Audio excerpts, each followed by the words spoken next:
a very small number of criminal industrial conspirators decided to subordinate the entirety of the human population for the purpose of their sinister plans to enrich themselves while impoverishing and killing the rest of humanity. And I'm done being polite. We've long passed polite. When the words acceptable death rate become part of an industrial norm, we have lost the plot of humanity. And that's not my words.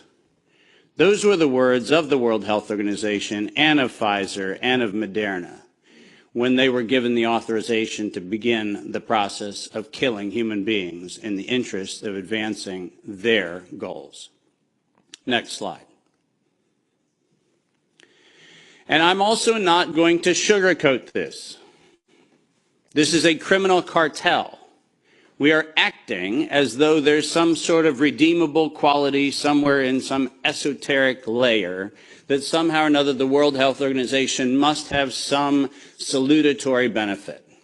Well, I'm going to tell you, since its formation in the 1940s, the World Health Organization has been nothing more than a criminal cartel that has a sole and singular intent.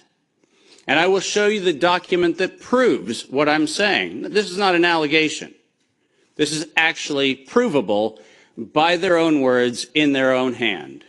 And they use a four-step process to execute every one of their nefarious plans. They begin by planning an exercise, then they go to the business of funding that exercise, then they create the rationale for the thing that they're going to do, and then they deploy and profit from it. And in violation of 15 U.S. Code Section 19, which for those of you listening, coincidentally started with the Clayton Act in the same year that the World Health Organization in the United States, 1913, the same year the World Health Organization's progenitors also started. So I find it fascinating that we passed the Clayton Act in 1913 and we set in motion 110 years ago the criminal conspiracy which we now call the World Health Organization. 110 years later.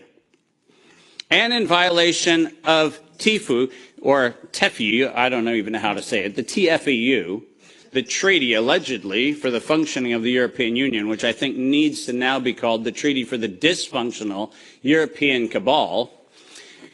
Article 101 unambiguously lays out the conditions that this was never a public health anything. It was racketeering for the purpose of instilling terror to adapt the behavior of a population. Period. That's what it was. That's what it always was. And we can come up with every theoretical argument we want to make about things, but the problem, even with the theory that we had an outbreak of something, is falsifiable for the data from Zurich that shows us that in the year of the death pandemic of the globe, life insurance companies paid $30 billion less in claims. Now, if there's a medical professional or a social professional or anybody else who wants to debate that we could develop a virus cunningly that could find out your bank account, your insurance policy statements, and whether you're paid up on your premiums, that's a big ask. It turns out that the data is unambiguous. We did not have a pandemic. We had genocide. And we need to call it what it is. Next slide. When I say we planned it, let's make sure we understand exactly the not-so-fine print of the fine print. And I want to call your attention first to the right-hand column of the slide. This is the 2011 data that the World Health Organization, the Wellcome Trust, PATH, and the Gates Foundation did on their wonderful worldwide program for a malaria vaccine for children under the age of 6 months of age. And in their clinical trial, it's helpful to point out that they murdered 66 children in the vaccine group and then cunningly used the term control for a control group in which they murdered 28 children. Now, the reason I said murdered and the reason why I use that term is because it's exactly what it was. Because it turns out that this control group was not a saline injection. It was not some sort of innocuous, innocent thing. It was actually a cocktail of other known pathogenic disease-carrying injections. The control group was known to kill people, and the experimental control group was actually theoretically maybe going to kill people. And what we did was we actually went ahead and murdered them all. And cunningly, under Article 5, Section 13, which I've put on this slide, I want you to understand why I said, at its formation in 1947, when the WHO was funded and founded, it was funded and founded by people intent to commit a crime because of their own language.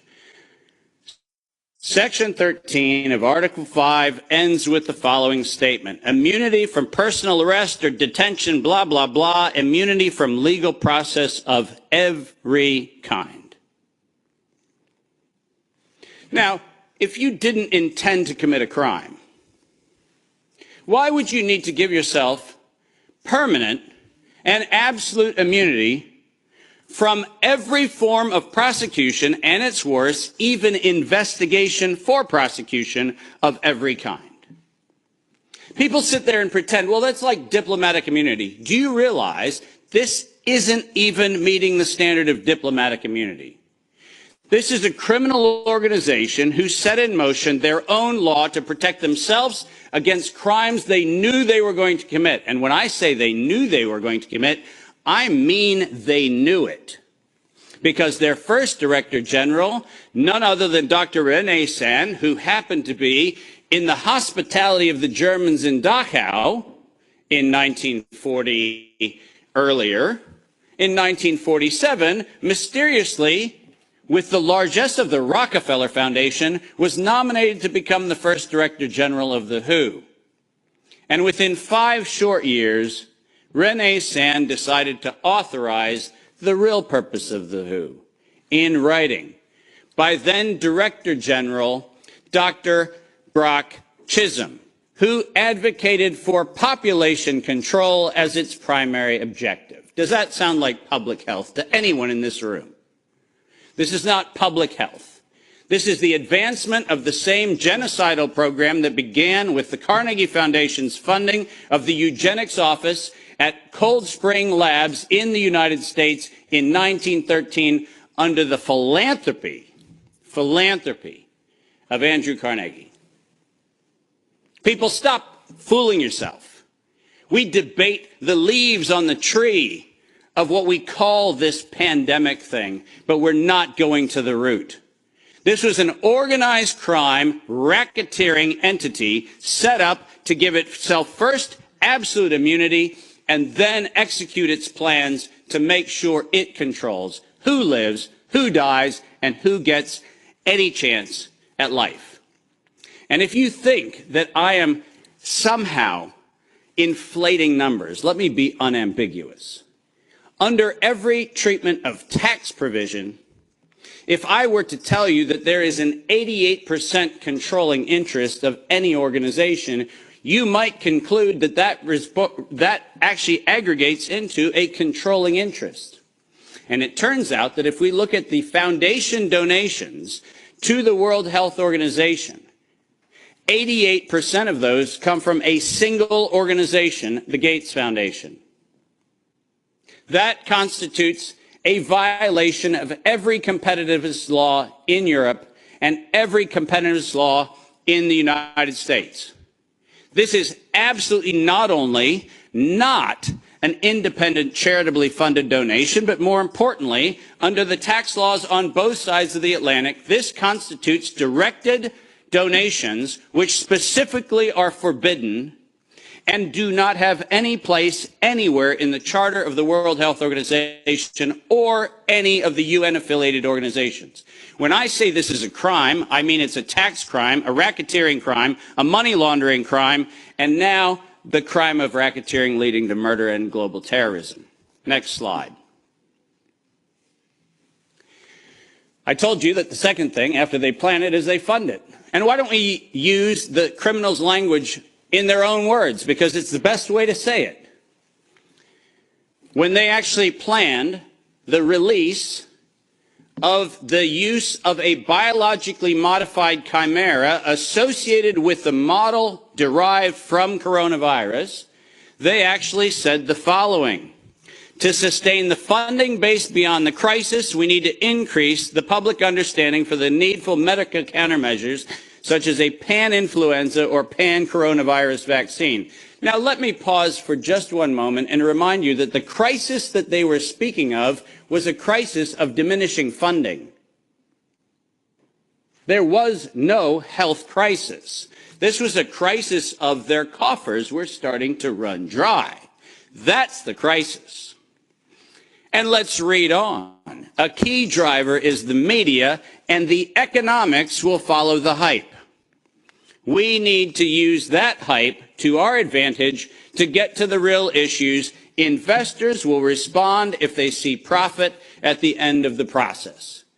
That is officially the statement made by the conspiratorial cabal that by that time was the decade of vaccines put in motion in 2011 by the Global Preparedness Monitoring Board of the World Health Organization, and it was the funding base for Peter Daszak's partnership with the chimeric production of pathogens both in North Carolina and in Wuhan.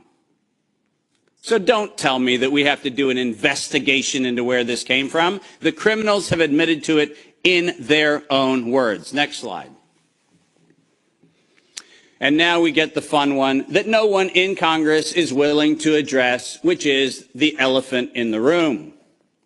On October the 21st, 2014, despite the multiple conversations between Senator Rand Paul and Anthony Fauci, where we've been told that Rand Paul has done everything he can to put Fauci on the ropes, he has had in his possession the letter that you see on the left.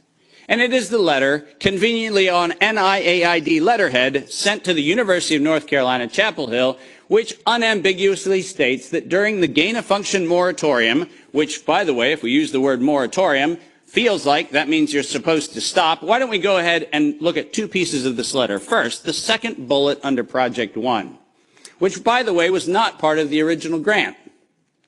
This was to look at the novel functions of the virus pathogenesis in vivo. You know what that means? In living systems. The grant was supposed to be clinical simulations and models, but this grant was modified with this letter to say we were going to authorize gain-of-function research during the moratorium in living systems. And then we love the last paragraph of this letter, which conveniently says, as your grant is currently funded, this pause is voluntary. How many times have you met a voluntary moratorium? And the best part about it is that if we look at the very last line, or continue to conduct the applicable gain-of-function research until the end of the currently active budget period. But here comes the problem. You know who is supplying the budget? An indefinite term, unlimited amount contract from DARPA and from NIH. Isn't it convenient to have a perpetually funded project that needs to stop when the money runs out, when you find out that there is no point where the money runs out because there is no end to the thing that has no end? Unless you think that I'm making an allegation, which I'm not, I'm making an accusation. Let's be clear. And there's a big difference. I'm not alleging anything. They actually went to the trouble of telling us that it was going to be the Wuhan virus that was going to get us. As you see on the right-hand side of the screen, published in 2016, March 14th of 2016, the SARS-like Wuhan Institute of Virology Virus 1, and I quote, is poised for human emergence. Does that sound like we're just surprised that something in Wuhan went a little haywire in December of 2019? Or does it feel like we were told, look at Wuhan, and look at coronavirus, and look at what we've been doing to manipulate coronavirus in Wuhan and at the University of North Carolina, Chapel Hill, and lo and behold, we're going to go ahead and tell you that we're ready to release it in 2016. Next slide.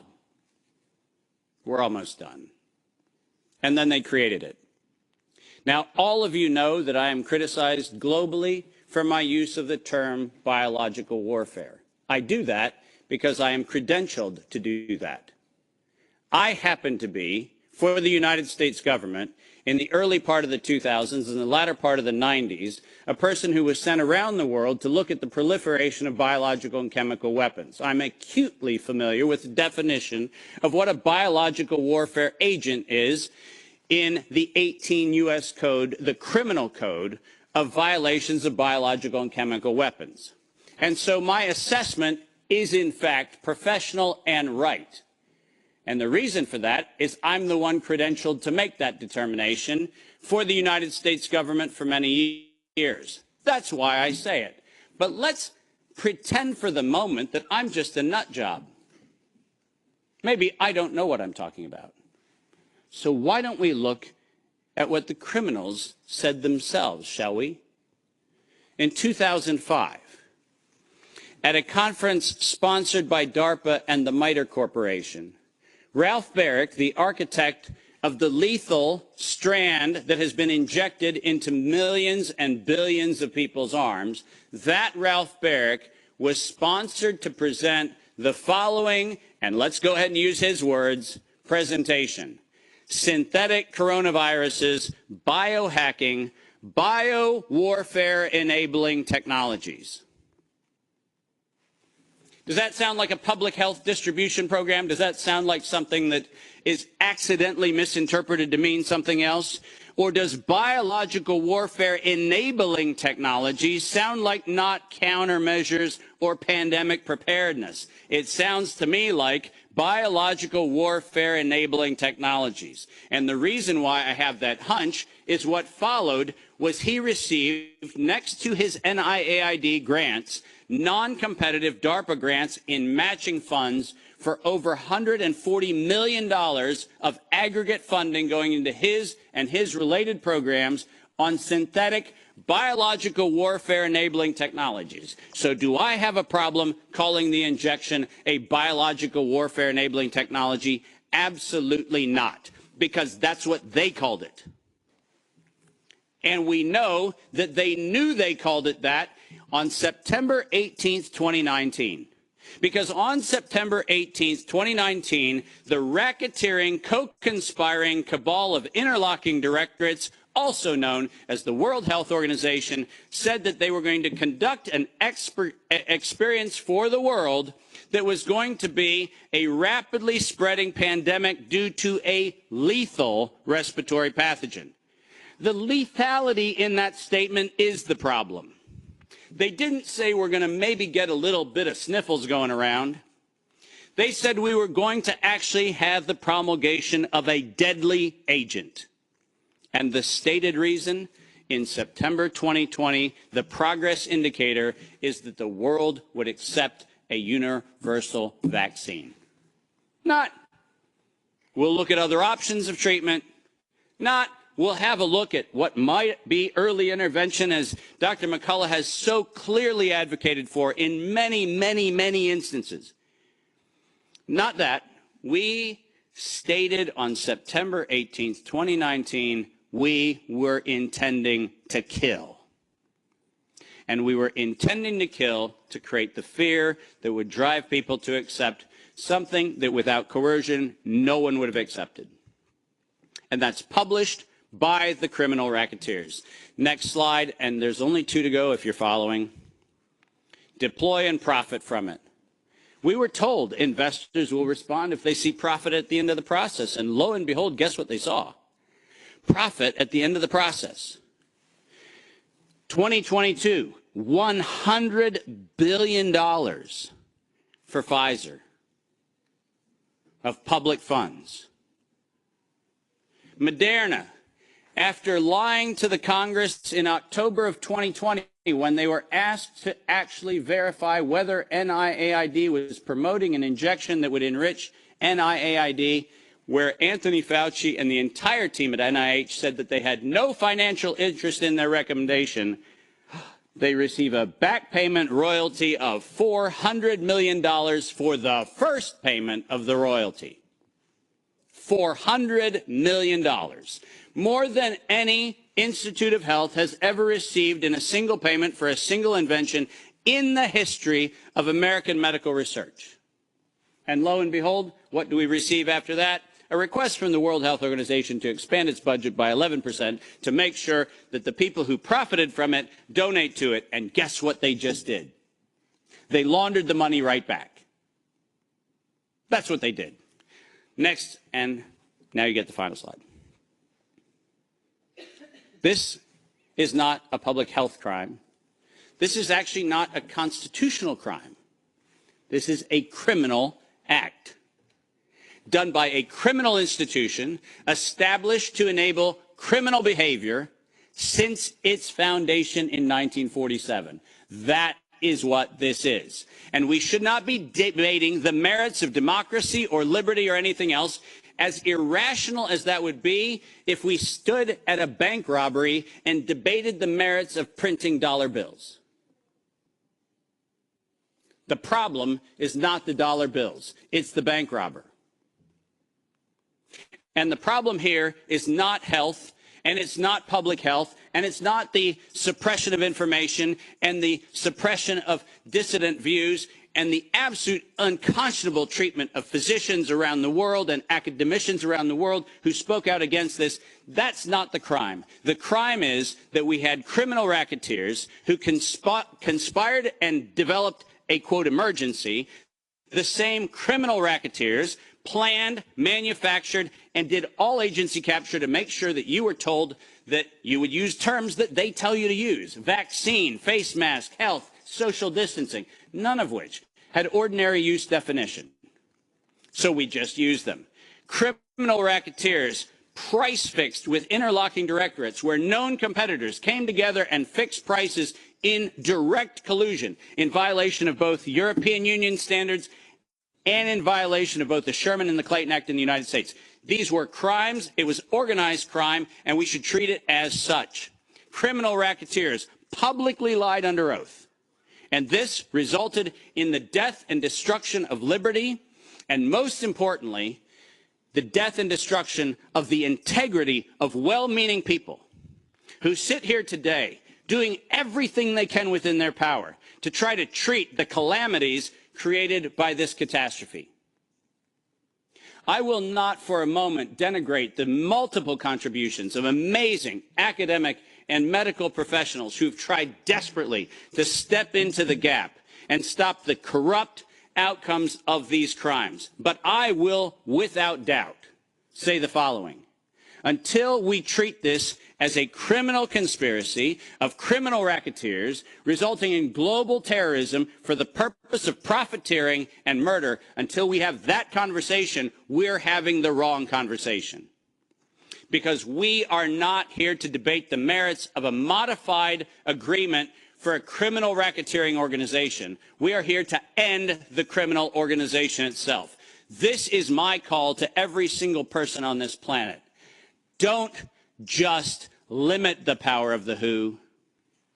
Destroy the WHO. Thank you very much.